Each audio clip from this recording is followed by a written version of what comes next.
I'm Remington Edney Campbell, and this is the History of Musical Theatre podcast. This is a kind of special episode because it's the last one that is going to be filmed in this house. Season 1 and the first couple of episodes of Season 2 were filmed in a cupboard under the stairs at my house. And then when one of my housemates temporarily moved out because COVID makes everything complicated, I moved into a more soundproof room in the house. But we're leaving this house soon, so the next episode you'll hear will be from the brand new studio in whatever form it will be taking at that time. Let's talk about West Side Story. West Side Story production, in its loosest sense, began in 1948. But wait, Remington, didn't it open in 1957?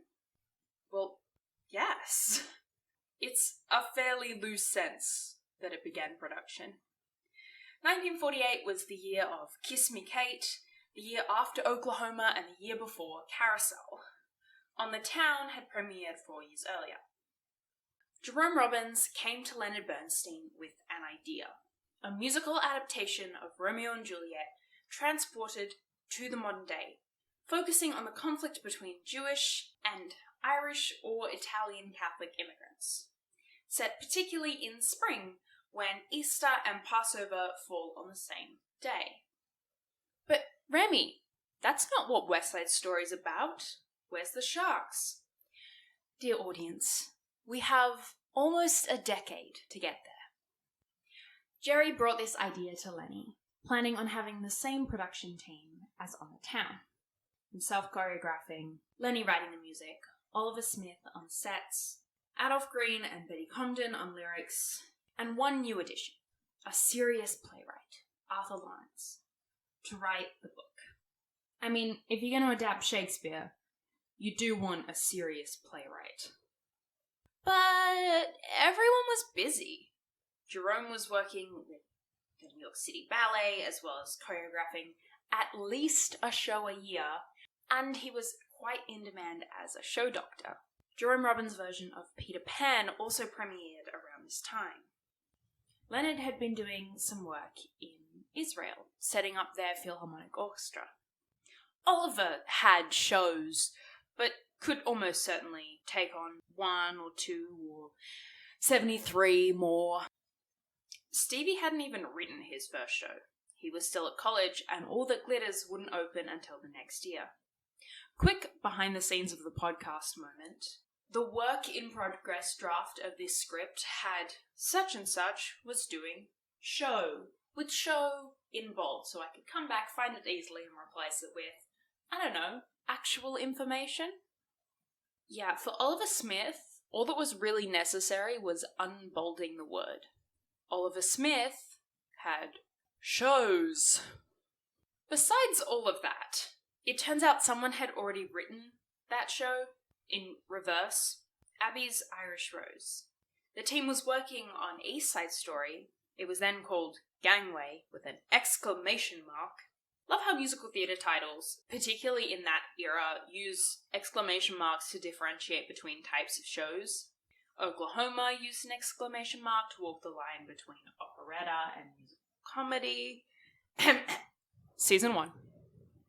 I wonder if Oliver, exclamation mark, uses its punctuation to communicate to its audience that it's not going to be a 2-hour sad fest. Les Mis, for example, no exclamation mark. 3-hour sad fest. But East Side Story or Gangway or whatever you want to call this show was already old hat. And everyone was busy. As the years passed, the East Side tenement slums were being pulled down. Old hat. But if the show had never happened, I wouldn't be here talking to you about it. Leonard Bernstein and Arthur Lawrence were both in Los Angeles in 1955. Lenny was conducting at the Hollywood Bowl, and Arthur Lawrence was adapting his play The Time of the Cuckoo for a film. It would end up being the film Summertime with Katharine Hepburn. They were discussing what was going on in the news, a lot of which was gang violence between African Americans and Latinos in LA. They realized that this was the idea. Word was sent to Robbins with this new idea. Scratch the Irish, scratch the Jews, bring in the Puerto Ricans. On September 6th, Leonard wrote, "Jerry loves our gang idea. Here we go. God bless us." The show at that point didn't exactly have a lyricist. Although Comden and Green were being considered, they had Hollywood contracts, and it wasn't clear whether or not they'd be able to get out of them. The play The Island of Goats opened on Broadway in 1955. This fact would be utterly unimportant to the history of musical theatre, if not for its after-party. Sondheim was friends with the director, who he'd actually gone to work with quite extensively. When he arrived, he couldn't see his friend at all, so he went to go talk to the only other person he knew, Arthur Lawrence.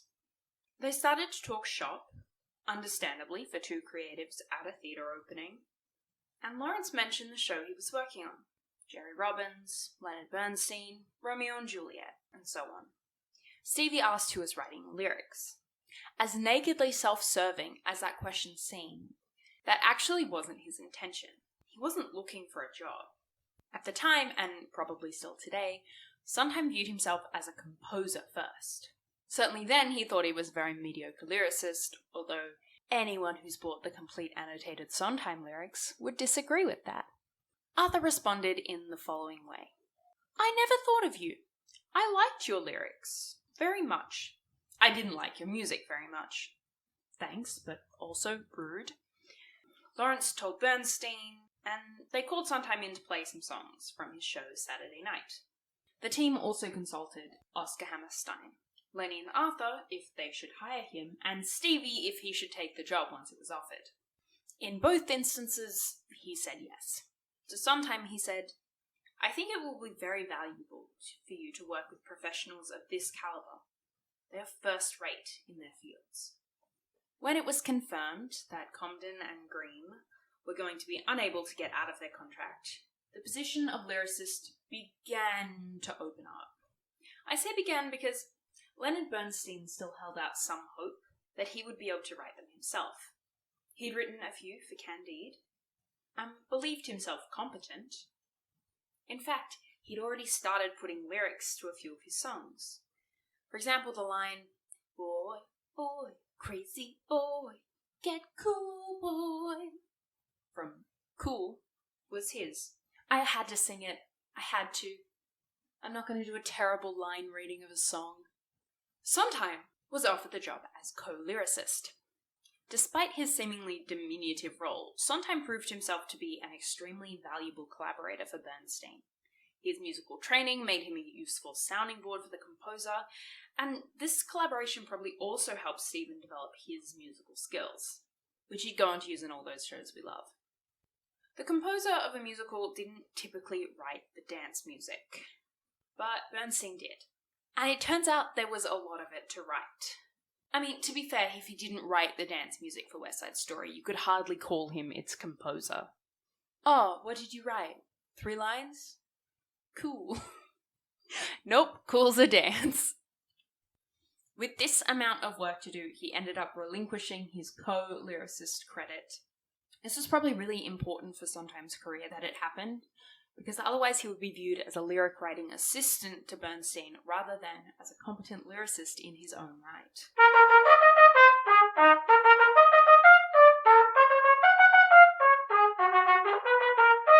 The next thing the show needed was a producer. Many great pieces of history-making musical theatre, and also Cats, struggle to finance their productions. We saw this last season with Oklahoma. Stephen Citron said of this challenge, "Because of the uncompromising angriness of the subject, the hard-hitting, unpleasant story, it was difficult to find a producer." It makes sense. West Side Story has no exclamation mark. They were turned down by some significant people. Rodgers and Hammerstein, who produced alongside their writing, and Hal Prince. Yes, at first. They did eventually find someone, Cheryl Crawford from the Theatre Guild. That's not the end of that story, though. With a team in place, they began to write.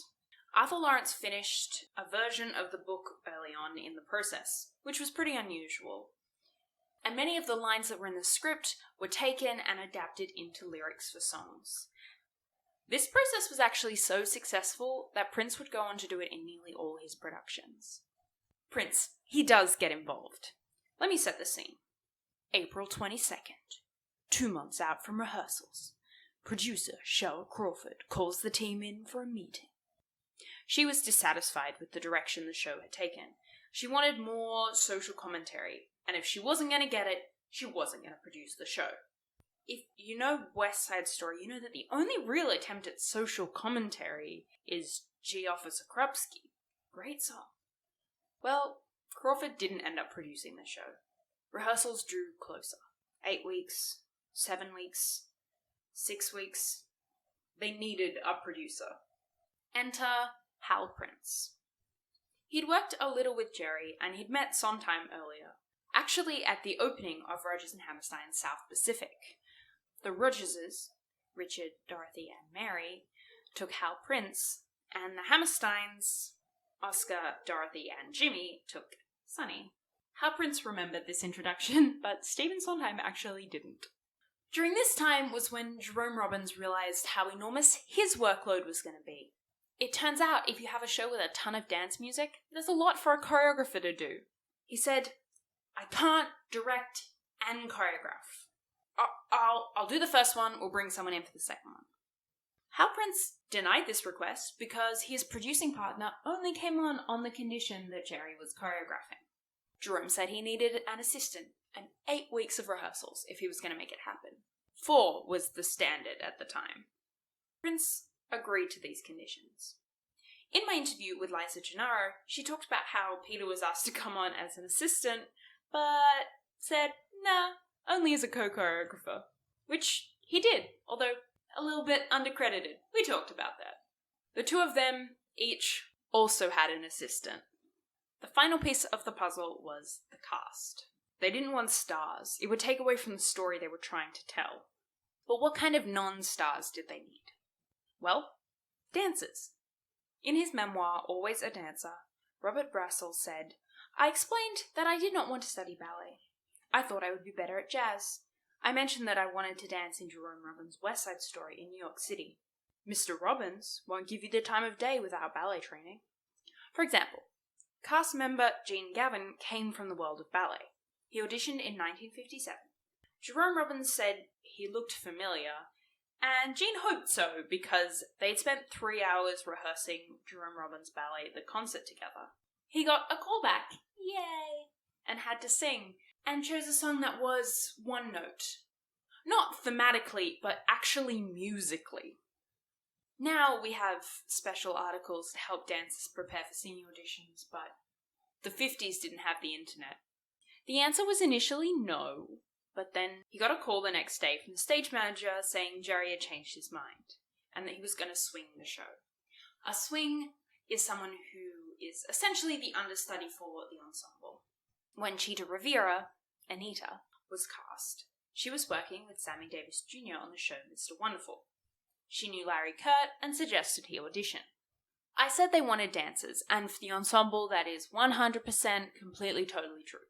They had some discussion though about the principal cast, whether they should choose operatically trained singers, Tonight is a beast of a song for a soprano, or more classically trained dancers. Every other song is a beast of a song for a dancer. They had a pairing of each picked out, and they went with their dancers, Larry Kurt and Carol Lawrence. By the time rehearsal started, Gene Gavin was no longer a swing. He was a shark, the Puerto Rican gang, or as he described them, the swarthy ones. Jerome Robbins was a bit taken with method acting, Stanislavski's system, which in the rehearsal process practically looked like Jerry furnishing the notice board with contemporary stories of gang violence from around the city, and sometimes not too far from their rehearsal room, and the actors playing the sharks and the jets being pretty separate socially. They ate separately, and Lee Becker, who played Anybody's, usually ate alone. If you know the story, Anybody's is a girl who wants to be a jet, but they don't really include her. They also often rehearsed separately. Jerry and his assistant, Howard Jeffrey, would take the jets, and Peter Gennaro, who Gene Gavin calls the lost man in all of this, along with his assistant, Wallace Sherbert, the lost man's lost man, would rehearse the sharks. This did lead to some incredible moments in rehearsals. For example, the dance at the gym.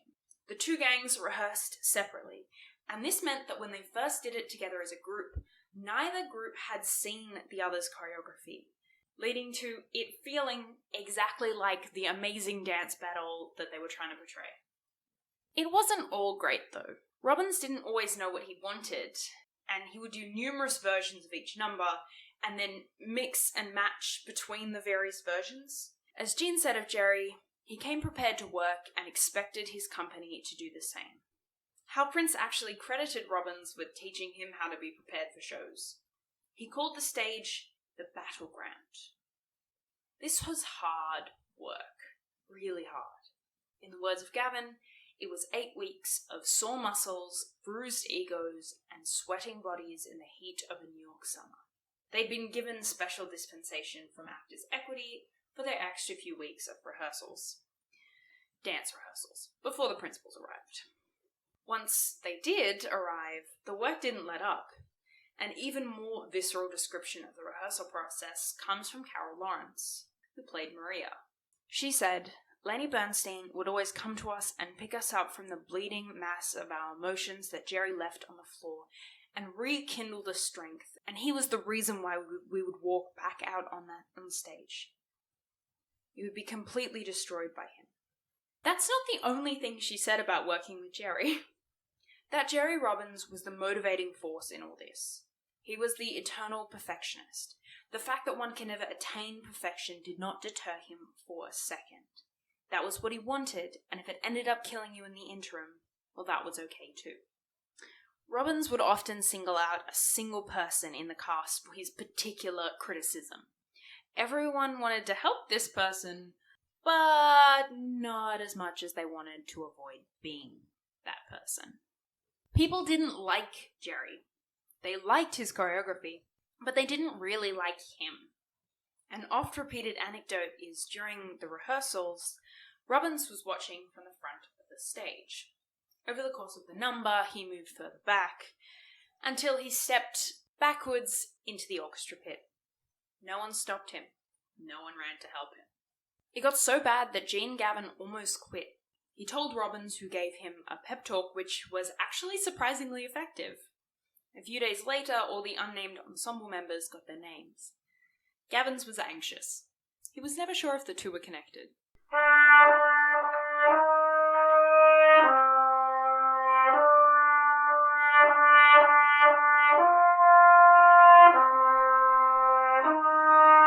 I have to say, I adore the choreography.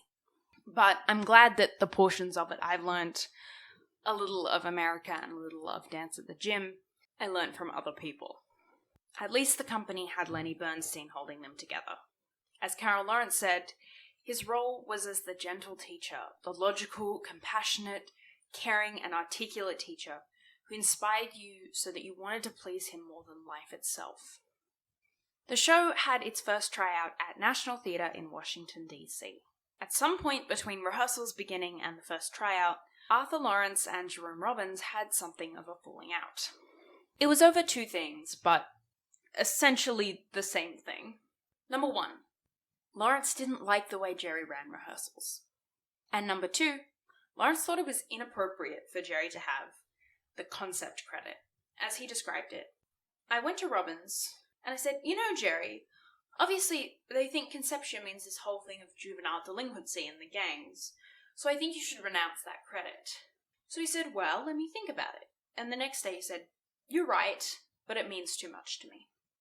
The one reason, if you'll pardon my French, is that Jerome Robbins was kind of an asshole. Back to the out-of-town tryout. There were bits that weren't fully finished, left to be improved on a little bit, and this is totally normal for an out-of-town tryout. Less normal is that one of these pieces was the rumble. The big fight.